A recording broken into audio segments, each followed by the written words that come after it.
Joseph, thanks so much for joining. Where I want to start this podcast is you were bold enough to throw your rate card out on Business Insider. Not fully. We'll get into the idea, but talk to me a little bit about navigating what to charge in this market and just how, more sophisticated the brand deal process gets as you go. Yeah, I would say rates are very like there's such a big range Mhm. in what people can charge. It depends on a lot of different factors. It could be your following, your engagement, the amount of likes, views you get. There's so many different analytics that go into it. But I think it's super helpful to work with other creators that also have the rates available. There's so many websites like Clara for Creators that Yeah. allow you to go online and see what other creators are charging other brands and see what you can charge yourself. And I think that's really important. So being able to compare my rates to other creators and build my own from there has been really, really helpful for me. Yeah, I've had this hypothesis when I've gone on other podcasts where they ask me like, what is a big thing in 2024, or what are bigger things upcoming? And one of the things I kind of point to is, yeah, there's obvious things like AI or GLP-1s and weight loss drugs, and there's a lot of things that are very top of mind. But I think in this specific community, I think people are getting way better at knowing what their worth is, what they can charge, and the sophistication of how they create brand deals is important. When you were listing that, you were listing the minimum, which I think is also smart because you're not limiting yourself, right? This Mhm. you're not creating what is ostensibly a menu, right? You're just saying this is the bare minimum in which I would like to engage with people, and then, as you said, right, there is so much nuance to you're not really charging per hour, right? You're charging for what is your time worth and what is your audience worth to that brand, right? Exactly. Yeah. I feel like for me, that minimum is definitely not where I start at. That's where I would end, if even that. I try to go a lot higher. And Hmm. especially since I've done that article, my minimum rate has gone up Yeah, a I bit would since bet. then. So I do like to start at a number that's higher and really show my worth to a brand. I think it's important to not only throw out a high number and be like, this is what I want, but more, what can I do for you? So not only is it this video, but maybe we could do like a group of videos Hmm. together, or different things that kind of bring the rate up, but also bring value to the brand. I think it's kind of a two-way street with brand deals. So being able to provide value while also getting your worth is really, really important. Well, and also, I mean, you probably don't want to be no one wants to be fully transactional or one off with this. You want to build relationships so that you can continue to kind of build off those partnerships and hopefully, I mean, one is a idea that you're betting on yourself, which I love and I think every good creator does. But you're also working in a way that says, hey, I mean, yeah, we could do this one small thing, or look at what we could do if we kind of kept this some consistency with the content and kept going and doing this over time. 100%. I feel like when you are able to work with a brand on a consistent basis rather than a one-off deal, it usually works out in the best interest of everyone. Yeah, because there's an exponential factor to your audience then being not just being introduced, but then building over time and growing with it. Right, there's a connection over time. The more content you do, you then become somewhat connected with the brand, and they can almost get a value in just the inference. Um, 100%. I was gonna add, I feel like some brands like I always see Chipotle, the that yeah. SeatGeek one. SeatGeek always they have like such good long-term partnerships with creators, and I always see they do long-term like deals, and those ones are always working out the best for people. So when you can do something like that, it's really beneficial. Yes, and I should also say that as we were having this conversation, I am somebody who got a year's supply of Chipotle and should have asked for more. Oh, you got the Chipotle card? I did. It was a wonderful year. They also gave me like there was coins, there's trading cards. I also the way they did that program too. I had like multiple things. I was like starting to run out of ways to go to Chipotle, which I never would imagine that would happen. That's a very insider problem. But when you going back to your first ever brand deal, what was your thought? What was your when you first started doing that? I mean, I'm going to guess the backtrack question too is that that's not exactly why you did this, you, you know? Yeah. So I kind was of, yeah. I was gonna say I can't remember the very first deal I did, but I know it was probably somewhere in the affiliate range. I remember Yeah. like in the earlier days, my rates were a lot lower. I remember a deal specifically that I did. It was for like a base rate of $200. And they were like, "Oh, if you sell our product, we'll give you, or like get people to download our app, we'll give you a commission." And I was like, "Oh, cool!" At the time, I thought that was like, I guess I'm Sure. a little affiliate with them. But somehow I made it work back then. Like, I had this one deal that I did where it was a $200 stub at the beginning, and then based on the downloads you got off the video, and the video went viral, like naturally, organically, Mhm. the video went viral, and I got like 2,000 downloads on their app. So that brand deal surprisingly made me a lot of money. But yeah, back then it was definitely a lot different. When I started, my rates were lower. I really didn't know what to charge, because I was kind of on my own. I was when I first dabbled into the Yeah. creator space, like you said, I really wasn't doing it for the money, for the brand deals. It was fully like a passion project to build this like brand around myself and make all this content in like the fashion lifestyle area. And since then, I've kind of built it into like a brand that I'm able to work with other brands and kind of like bring our two ideas together. So it's definitely grown a lot in the past few years. Talk to me a little bit about when you first started, not when you first started creating content, but when you first started kind of creating serial content, because bedtime stories or whatever you've created a series of things that people come to. And I think that, correct me if I'm wrong, is probably a good part of how the audience gets built when you start dropping things that are kind of consistent and have a theme. 100%. That's how I grew most of my following at the beginning. Back during the pandemic in early 2019, late or mid 2020, like right when the pandemic started, I did this live series on TikTok where I would just go on live for 30 minutes a night and read these children's stories to my audience every single day. And I did it for 2 years straight, maybe skipping Hmm. like 7 days total in the entire time. It was a crazy 2 years, but I did it every Yeah. single day, and that consistency with people knowing I'd go live every single night at the same time, they knew where to find me. It just grew exponentially over time. At first, it was kind of slow growth. I'd maybe have 10 to 100 people, and by the end of it, I could have up to 100,000 people a night. It was crazy. Did you get enough like initial buy-in that it kind of kept feeding on it and making you want to do it more? Or were there times where you're like, not sure if this is clicking in the beginning? At the beginning, it was tougher. I did it because I thought it was fun. Like I had a couple Yeah. friends joining at one point, and I thought it was just a funny idea to do it. And then maybe the second or third live, it just kind of took off. That one live, it Hmm. got like maybe 1,000 viewers, and I was like, oh, this is potential here. So that one did well, and then the weeks that followed, it was low numbers again. And then suddenly, I made a video that went viral. It was about the Storytime series. I still remember it. I used that Lil Nas X song where he's like, I'm bad as Michael Jackson. And I made a video just talking about my bedtime stories. It got over 1 million views. And then for like the months that followed, I'd have at least 1,000 people joining every single night. And it just kept growing and growing over the years. And it just became bigger as time went on. Yeah, it's so funny. Like, I don't think there's ever an equation, and I think I could ask 100 creators, and none of them would say this.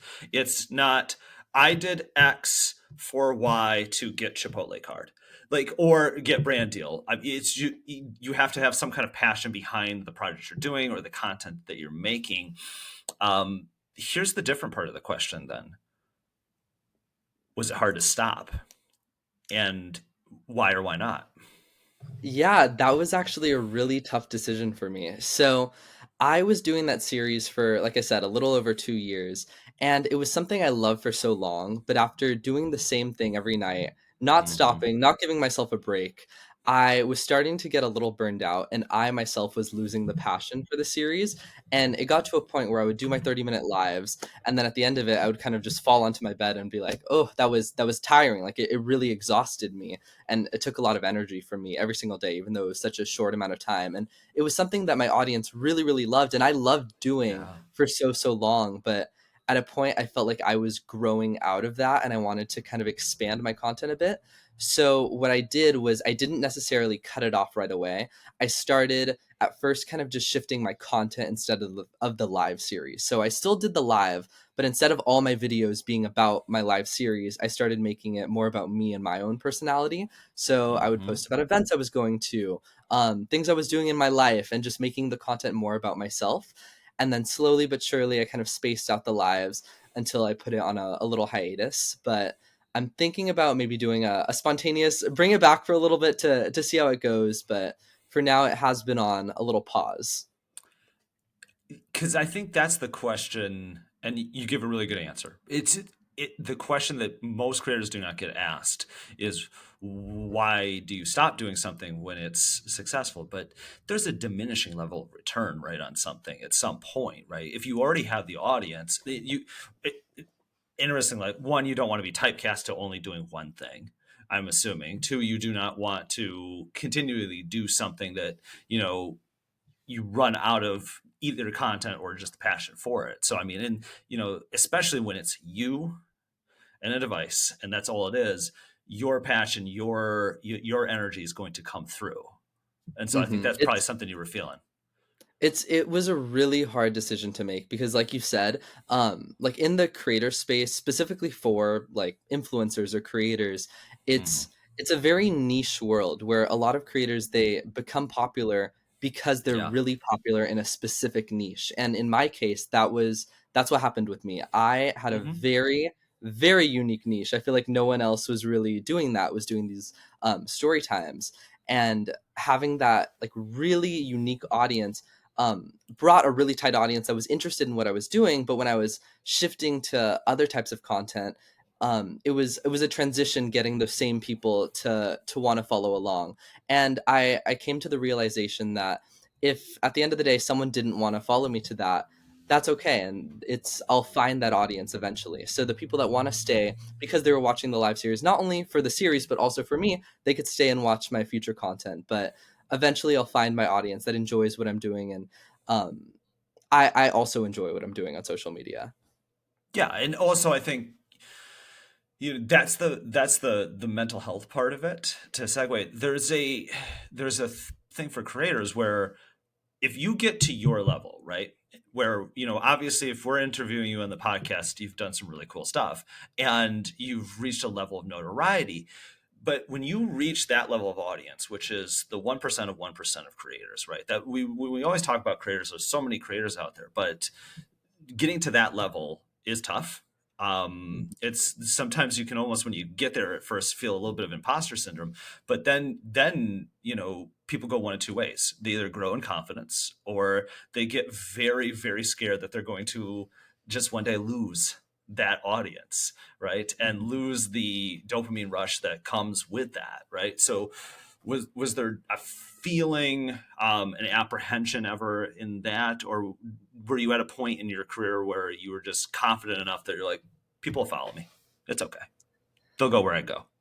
It was a little bit of both, I'm not gonna lie, because Yeah. at first there was that apprehension where I was scared to stop what I was doing because I was just so familiar with it for so long after doing something the same routine over and over again. I feel like I'm a very routine Mm. person. Ending that was scary for sure. But I did realize that the people that were gonna follow me, and the ones that weren't.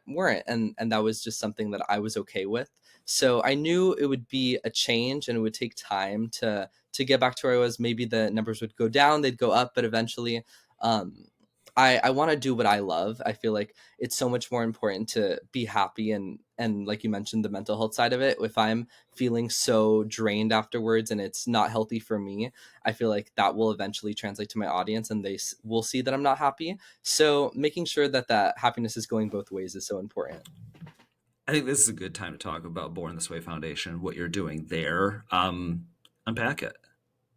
Yeah, so this past year, actually, I had the opportunity to work with Born This Way Foundation. I'm one of their 2023 advisory board members. So basically, what that means is I advise them in all their youth mental health initiatives. So I'm able to work with them on a quarterly basis. We have these meetings, and there's so many different opportunities we've had throughout the year to actually see our work in real life. So I've been able to work with Gaga's mom, speak to Mm. high school students around the world about supporting each other's mental health, and it's been such a life changing opportunity. They've been such an amazing group to work with. They really are so passionate about youth mental health, and it's something that I care about, especially with my content being around the youth and children. So being able to bring those two things together has been so magical for me.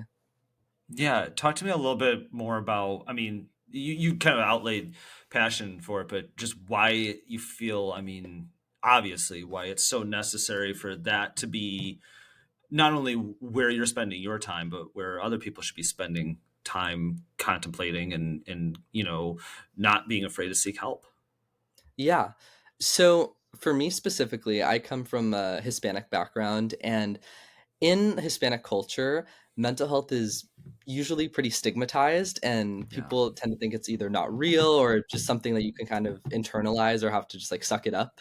And I have correct. always kind of pushed away from that idea. I felt like you should, be in tune with your emotions. I feel like it's important to understand what you're going through and not just push things away, because when you push things away, it kind of just puts you into a dark space and inside. And I think it's important to, be able to talk about that. So through my content, I thought I've wanted to let me rephrase. With my content, I want to use my platform as a way to spread youth mental health awareness, and working with Born This Way Foundation has been a great opportunity to do that. Yeah, I commend you on that. Yes, I mean there are cultural barriers, right? There are a multitude of barriers where things are systemically passed down, right? It's just like, hey, we don't talk about this, or we don't want to talk about this because it's perceived weakness. What I think I enjoy so much about young content creators is that that doesn't exist, right? Mhm. That isn't there. That barrier isn't there, and what you're trying to do is awesome. Um,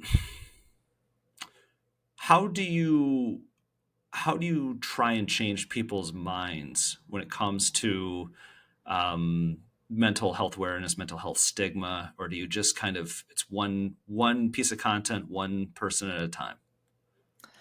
I feel like now we're in such an age of like social media content creation where things are so raw and vulnerable, where you can just Yeah, talk to the camera and be so much more real with people. Even in one of my classes at Berkeley where I'm I'm studying, we're talking about media and how media has changed so much. Where back when you think of like original celebrities, people are very presented. They're very like a character almost that you can't really break behind. They're just a person, but on in this age of like social media where almost everyone can be a content creator, people are so much more authentic and are able to break down that barrier and be vulnerable with who they're talking to online. And I think that's something that I've been able to do in my content too. I try to make each of my platforms a little bit different, but on some of them I really just sometimes just rant to my camera and just talk about what I'm going through in yeah, life. And because they're things that everyone goes through. If I'm having a bad day, I'm sure someone else in the world can resonate. They're either having a bad day then, it might be in the future or in the past, but we all go through things. And being able to tell someone that, hey, I'm going through this too, and you're not the only one, is so important. So being able to use my platform like that in an authentic way has been one of the ways that I spread mental health awareness through my platforms.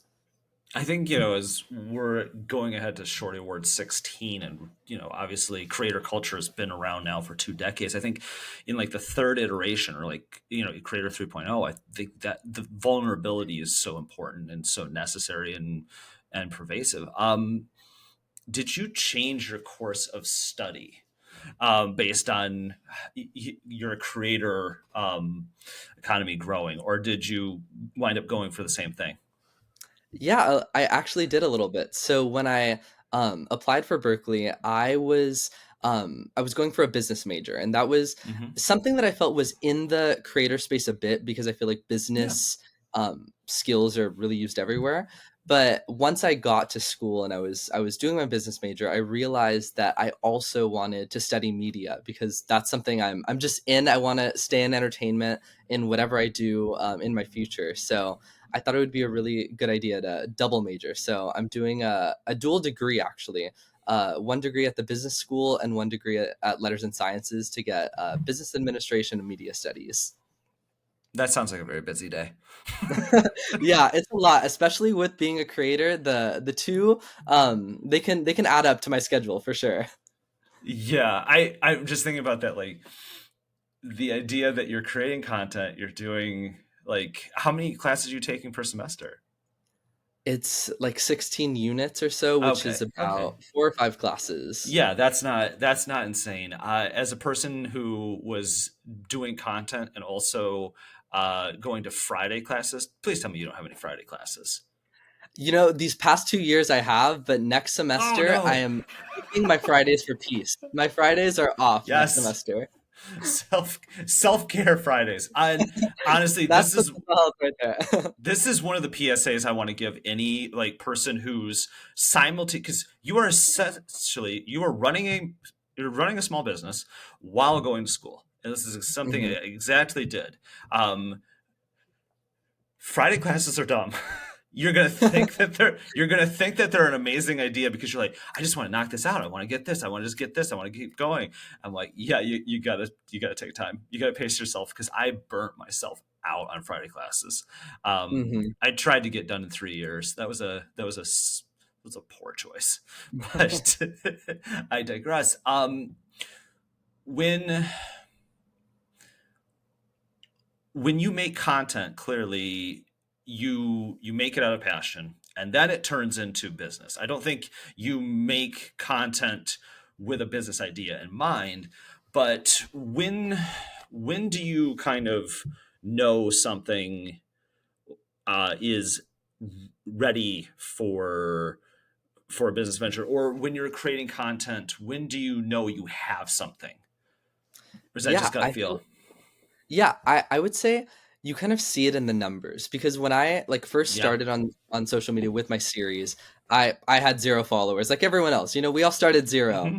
Hmm. And when I was doing that series, I slowly but surely saw the numbers were growing, and I take that back. It wasn't really slowly but surely. It was almost exponentially at some points where Hmm. that 0 to 10K was very slow, but then 10K to 100K was maybe in like 2 days. Like it was ridiculous. And when you Yep. see those numbers changing so quickly, you start to realize, hey, maybe there's something here. Maybe I can turn this into something. And again, like you said, it's not really going into it with the business idea of, oh, I want to make money off these people. Like, no, that's not really what you go into it with. You go into it with, I am creating this audience, these people that really enjoy what I'm doing. These people like what I'm making. I'm going to keep doing that. And then you start to notice the business opportunities kind of come to you as well, where Yeah. brands will start reaching out, agencies want to represent you, different things start coming slowly but surely. And then you kind of have leverage to decide what different ventures Mm. you want to try out. And I feel like I've kind of tried it all and seen what has succeeded for me, what hasn't. I've done merch before that didn't really work out, but then I've done other different types of deals that have been really successful. So being able to find that balance has been really, really important. And yeah, also let It's kind me. of like you're A/B testing everything, right? And the data then just informs what decision you're going to make. But yeah, like you're never making content going, I think this brand is going to pick up on this, right? Or I'm doing this and this place will pick up on this. It's mostly just curation. You kind of said the magic word to me, like when somebody says it, leverage. I love when that word gets thrown out there because wholeheartedly I believe in so much the power of once you get to this level, that's your biggest point of emphasis, right? Mhm. That's the thing you have that you can then, yes, the audience is built on this wonderful curation of content and give and take and vulnerability. But on the back end, right, on the business side of things, again, this was never intended to be a business, but it is. And so you have to recognize that. And so the leverage you have to say no to things you don't want to do Mhm. and say yes to the things you want to do and just kind of take those in and make an individual decision on all, I think is great. Absolutely, yeah. I feel like the leverage is something that really works in a lot of different entertainment industries. One of my friends, she works in music, and especially in that industry, it's so hard to take off. And once you have that one Mhm. song that does really well, everyone comes to you and Yeah. you have the power to make the decision for yourself. And I think that eventually happens for everyone. You get to that point, and it takes time and you really have to wait for it, but once you're there, it's so worth it. It's like I'm writing this piece right now for the blog, and it's about like the award is not the end, it's the beginning. Meaning like your recognition is okay, now cool, you have it. Now what do you do with Mhm. it? Right? It's the same thing once you get the following. And it's like, okay, well now what do you do with it? What do you want to do with it, right? And you are doing a variety of things, right? You're not blind to the fact that you can make some revenue here and be vastly ahead of other college students. That's awesome, right? It gives you some flexibility, but it also gives you a massive flexibility in content because you're not having to create for any one entity. You're just creating for yourself, which I think is wonderful. Absolutely. Yeah, I feel like or awards definitely, they help you realize that what you're doing is right, but they're definitely not the end all be all. They kind of push you to get even bigger, and I think that's something that you should realize when you get something like that. Yeah, it's almost like it becomes part of a resume, right? And I thought that in that Business Insider piece it was kind of cool because like it's part of like your creator resume was how it was detailed. And I thought that was wonderful because like um as you go out there, right? You're there is a lot of competition also too. I mean, there are a multitude of people, so that's where you have to. Without us even kind of touching on it, I think you deeply understand how to differentiate and how to make your content different and how to kind of rise above a level of noise because I think it's getting harder than it's both easier than ever to create small moments of virality, but I think it's becoming even harder to maintain it just based on the algorithm, just based on specific platforms. I don't want to bore people with the details of behind the data, but I think it is tougher. And so by making sure that you understand, how you can differentiate, I think that's how you're succeeding. But when you look at what you want to do with content, um, do you have a 1 year plan, 5 year plan, or a 10-day plan? I like to make 1 year plans actually, and I kind of grow Okay. them each year. So what I started doing last year was my friend Andrea, she's another creator. Her whole brand is about being a Latinapreneur, and she does these vision boards Nice. every single year where she kind of lays out in December, which is about right now. When you lay out what you want for the next year and you really put a lot of time into it and effort into visualizing what you want for the next year. So last year was the first year Mm. I ever made one, and I really put a lot of time into it. I spent over 8 hours making this, and I would edit images. Like for example, VidCon, I wanted to get one of those yellow badges. That was one of my goals for this year. I was like, when I go to Mhm. VidCon, I'm not going to be a track member. I'm going to be yellow badged. So I edited a picture of myself with one of the yellow badges on, and sure enough, Yes. it came true. This year, I got one of my yellow badges, which was exciting. But things like that, where when I made the vision board, I really laid out my entire year of what I wanted. I made 9 different categories in different areas of my life that I wanted to improve, whether it was mental health, whether it was exercising, my career, 9 different categories. And I visualized it in a very manifesting way where instead of saying, I want this, I said, I have this. And I Mhm. printed out this vision board, put it right in front of my desk. And every single morning when I go on my computer, I'm doing work, I have it right in front of me. And it was in my dorm every single day. I could just see it. So as the year went on and time progressed, I would slowly start seeing that each of these things were coming true. So I went on Amazon, bought these little like gold stars that they give kindergartners, and I'd start putting them on my vision board. I'm like, I get a gold star for that and that and that. And I'd keep giving myself my gold stars. And by the end of the year, almost every single thing on that vision board came true. And it was just so like powerful to see how that happened. And I don't really think it was like the vision board that had the power, but more really visualizing what I wanted and getting it and really going for it and seeing like, oh, I already have this, having that mentality of I already have this in front of me and it's mine. And it happened. There's a power in mapping, right? But I think mostly that's an exercise in clarity of Hmm. thought. That you just, okay, like Yes. Once you pause for a second and think about where am I now, what things are achievable, I think you set pretty realistic, just the VidCon one, super realistic. But realistic expectations. Do you, if you're not superstitious, is there anything you want to disclose that's on the 2024 vision board, or do Ooh. you not know yet? So right now the 2024 one is still in the works. I have a little notes app, if you will, of just what I want to Yeah. see in the vision board.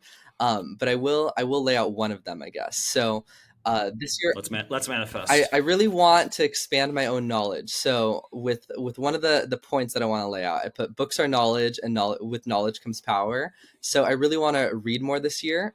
Last year I started picking up books more. That was something I really never did in my life. I was never really a big reader, Hmm. but 2023 I started reading. I think I went through like a book a month, which was an improvement for me, for someone that really never reads. Yeah, no. I got through a lot. So I want this year to be another year of reading books and kind of expanding my knowledge, because I feel like books can really help you learn a lot in the world, whether it's just about someone else's life or even just like a self-help book, whatever it may be. Every book kind of brings you a new perspective into life. So it's something that I want to do more, is reading and gain knowledge for 2024. It's funny because I mean anybody who lives and creates and works on the internet, like we're constantly reading, we're consuming content. It's just not that extra effort of sitting down, reading a book, creating a habit out of that, right? Um, I think a lot of where I start to connect ideas and some of the best moments in my career are taking less shamelessly stealing lessons from books that have nothing to do with my career, Hmm. just because I'm like, that helped me create a different epiphany that I did not think of, right? Um, I also become an annoying book person who then starts telling people you should read this. Me too. And yes, okay, good. I'm not the only one. No, Scene. I'll recommend books Okay, on people, and then they're like, I don't read, and I'm like, oh, sorry. like yes, yeah, I won't go down that path of being like, well, you definitely should. I'm like, no, that's your own personal journey, but I do like that idea. Also, I went like full sociopath and I ordered them by color this year. Oh. And I don't know, like aesthetically The wonderful. shelf is beautiful. Um the shelf looks amazing. It's an antique shelf with like glass and then you see all these colors. Um Hard to find the book, one. Two, people are like, "Oh, that's a level of detail, Jeff, that I did not know you had." And I'm like, "I didn't know either." But yeah, there's just, um, especially I kind of stick into nonfiction, but so like right now I'm reading Number Go Up, and I'm just in deep on like Sam Bankman-Fried, like just stuff right now, and I'm like, well, there's some interesting lessons in hubris and things you can learn from the story at the obvious part, but then there's also like you did build the thing. It's kind of amazing that you even got to that point. There's some fascinating things like whether it's that or Elizabeth Holmes or I anybody was who's been even briefly I successful, was right? just about to mention her. I was gonna say I really wanted to pick up. I think it's like Bad Blood or something like that. There's a book about Mm-hmm. about her whole journey, and I think it's so important to learn about those failures and the people that kind of like defrauded the world, and see like why they made their mistakes and like what kind of led them down their terrible paths, and things like that. I feel like learning from different walks of life and stuff is really really important. Well, because if we and I'll make this tangent very small, but if we only look at the surface level of like the the end result is like you're going to jail, you did something wrong. Of course. But you had charisma and an idea and enough to get people down. Like anybody who's a creator or anybody who has worked in any kind of creative field will know that is not easy. It is not easy to build Mm. anything from the ground up. So it's like you kind of try and take the good lesson out of the bad, right? And then hopefully you don't become the person that eventually does that thing. But there's also some fascinating stuff with Elizabeth Holmes, like how she tried to kind of and needed to feel like she needed to assimilate, right? Based on needing to look like Steve Jobs, I thought was fascinating in that. I Um, thought her all board right. member selection was also interesting, how she had a very similar Ooh, yeah. demographic across the board, and that kind of gave her power to really make any decision she wanted with the sway she had over her people. Interesting. It's an interesting story. Yeah. No, that is a good note. Book that. Ooh, actually, I have to set up the whole thing here. So, Joseph, when we close this, I do something called keep it short. It's 3 questions. They're very short. Your answers do not have to be. Um, Question number one: book that moved you the most, or book that you recommend to people the most. Ooh, I would say a book that moved me. It's out of the business world, but it's more of what do you call them? Not a biography or a kind of a tell-all. And it was Jeanette Yeah, yeah. McCurdy's "I'm Glad My Mom Died." And adding Mm, on to that one too, yeah. the new Britney Spears one. The Is it a memoir? But those two books, Yeah, yeah, yeah. those two books together, they were just they're so interesting to learn about how these like child stars, young people in entertainment. I feel like I kind of identify with that as a young Hmm. person in entertainment. But just to see learning about what happened in their lives and how they became stars and kind of the trauma that they went through in their lives, it was so difficult, and just learning how to prevent anything like that from happening, the burnout, all those things. They really relate, just because even though it's a different realm of entertainment, it's still entertainment nonetheless. And those were two books that really moved me, and learning about their lives were so interesting. I think there's a lot of parallels, actually. I think you're spot on with that. Jeanette's book also, like, just beyond the title alone, getting you to stop, go, Mhm. I'm like, ooh. I need. But the book itself is like there are a lot of things you can learn, right? If you are, if you're not in that field, you're reading it for entertainment purposes. But if you are in entertainment, you're reading it for really legitimate purposes of like, oh, okay, things I should know. Question number two: dream person. I mean, because like Born This Way Foundation is already freaking awesome, but dream brand, person, anything collaboration that you would like to manifest? I am gonna go back to Born This Way Foundation, and I would love to work with Lady Gaga one on one. She's been someone that I have just looked up to all my life, and I actually had the opportunity this year to meet her. We were working on a Mm. campaign with Born This Way and Cotton On, and through that we actually had this conversation with her all about mental health, and it was such a moving experience. But I think it would be amazing to work with her again. She's someone that I've always looked up to, because she's just her message, not only her music, but her message behind what she does is so powerful. And I feel like I really identify with what she works in. So I would love to work one on one with Gaga. That's our manifestation for 2024. I like it. Question number three. This one's a little different. When you, because I think the easy question is always to be like, "Hey, Joseph, how do you make it big in content?" And that's not really the applicable advice. It's more so, how do you find how would you give advice to any young content creator that's trying to find their voice? I would say the number one piece of advice I have is find your niche and something about you, whether it's your character, whether it's what you do, but something about you that is unique. And that could even be your niche, your personality. If you can really bring that Hmm. out in a way that people identify with, there's so many different personalities online that people love. The first ones that come to mind are like Octopus Lover. I'm not sure if you've heard of him, but he does like this like Mm-mm. tense up thing, and he does these like characters, these little bits, and that's something so Naturally. unique I've never seen before. Or things like that, like Tana Mojos, where they have such a loud personality that kind of sticks out.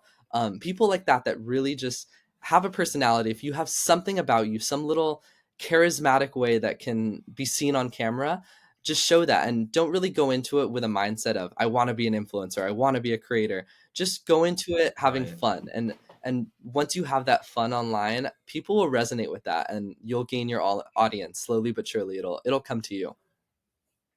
Well, and also, yes, this isn't linear. you're going to have some moments. The very rare are the cases where I hear somebody's like, first piece of content I put up was great, and then I had a following, and everything just worked out. I don't know what happened. That's a rarity. It's usually like yeah, right. You're putting something out into a void, and so you're not going to get an initial response, right? You might get a response, right, and then you build off of that. But I think in that advice that you gave, really paramount is that it has to be something that you're into, that you're passionate about, that you want to be doing, because it's a labor of love. It's, something that you're just doing for fun. And so if it's not fun, you're not going to stick with it. You're not going to be consistent. And your story is one of, if you're consistent and you stick with content, right, and you tell your audience what to expect, then you can grow exponentially.